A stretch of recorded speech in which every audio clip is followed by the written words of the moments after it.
Hey everyone, welcome to this explainer. I'm so glad you're joining us today. So, we're setting the stage for a really gripping forensic investigation into a massive, honestly, heavily ignored disaster. As someone who absolutely loves breaking down complex events to see exactly how they tick, I gotta tell you, this one it's both fascinating and just deeply, deeply tragic. We're gonna dig into the mechanical failures, the human errors, and the whole shebang of systemic breakdowns that led to a catastrophe of just unimaginable scale. All right, let's jump right in. What happened on September 26th, 2002? Now, to most of the world, that's just an ordinary date on a calendar. But in the history of maritime navigation, it marks the exact day of the third worst non-military maritime disaster in recorded history. And yet, there is a very, very good chance you've literally never even heard of it. The official death toll of the MV Joola stands at a staggering 1,863. That's over 1,800 souls lost in just a matter of minutes. And honestly, the true number is probably way higher. To put that devastation into perspective for you, out of the more than 600 women on board that ship, only one, just a single pregnant woman, actually managed to survive. Just one. There's no way around it. That is just devastating.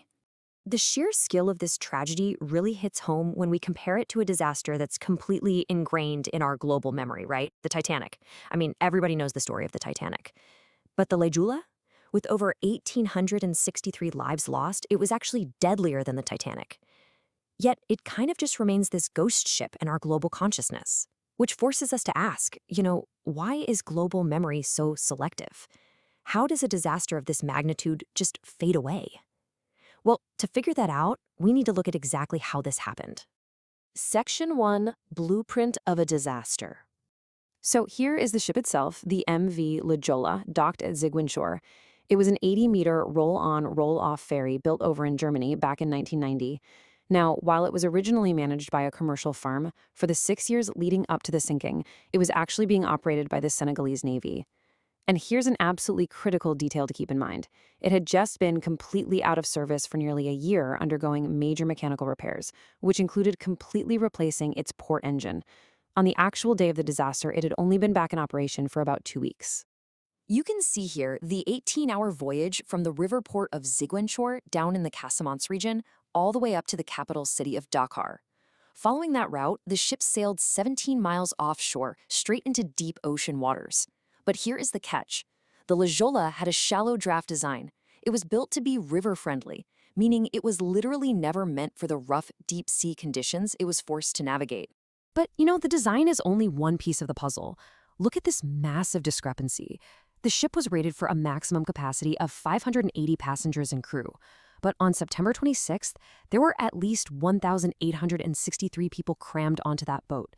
And actually, some estimates push that number well over 2,000. Get this, only 1,034 of those people even had tickets. The rest?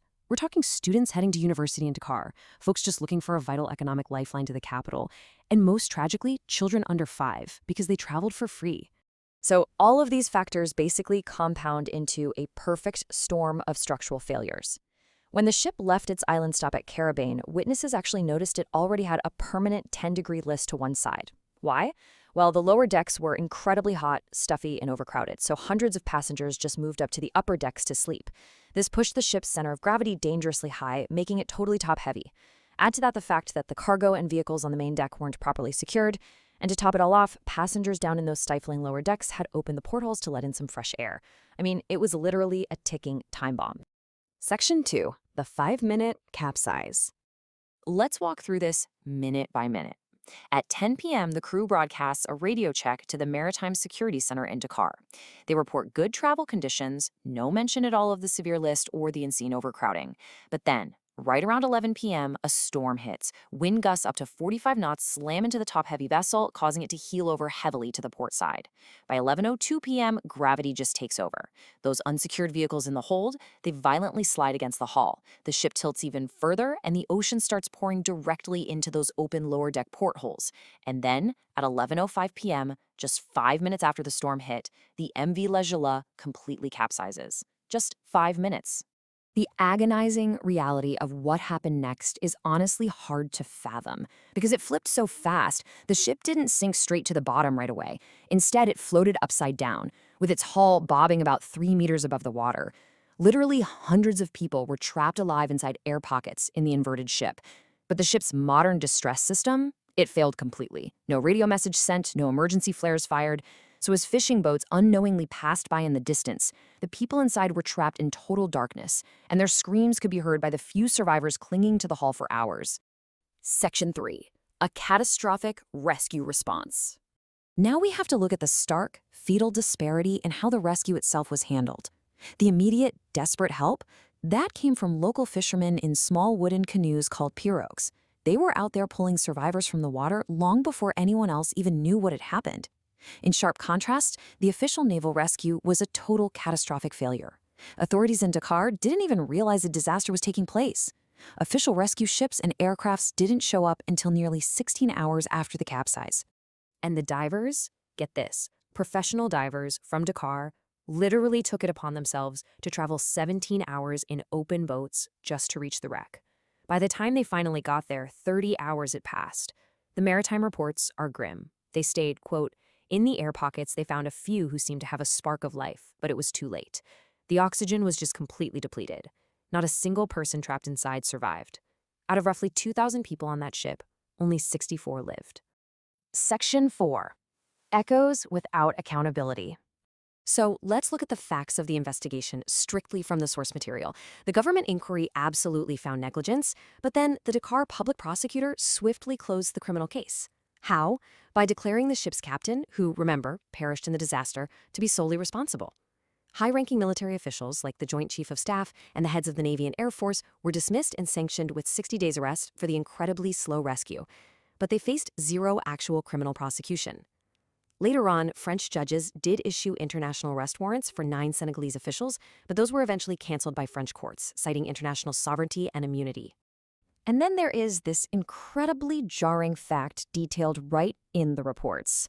While families down in the Casamance region were desperately searching for bodies and mourning the loss of entire generations of their children and students, the Senegalese president was actually attending a ceremony to receive an award for, get this, disaster management. This was just 24 hours after the lead Joola sank. It really underscores a profound disconnect between the victims and the authorities tasked with protecting them. So I want to leave you all with a provocative thought. The sinking of the MV La Joola is the third worst non-military maritime disaster in history. It claims significantly more lives than the Titanic. We have the data, the 3D models, the heartbreaking survivor testimonies, and yet it remains a forgotten ghost ship in global history. So why did the world look away? Was it the geography of the tragedy, the socioeconomic status of the victims? I really encourage you to wrestle with that question. Thanks so much for joining me on this explainer. Keep questioning, keep learning, and I'll catch you next time.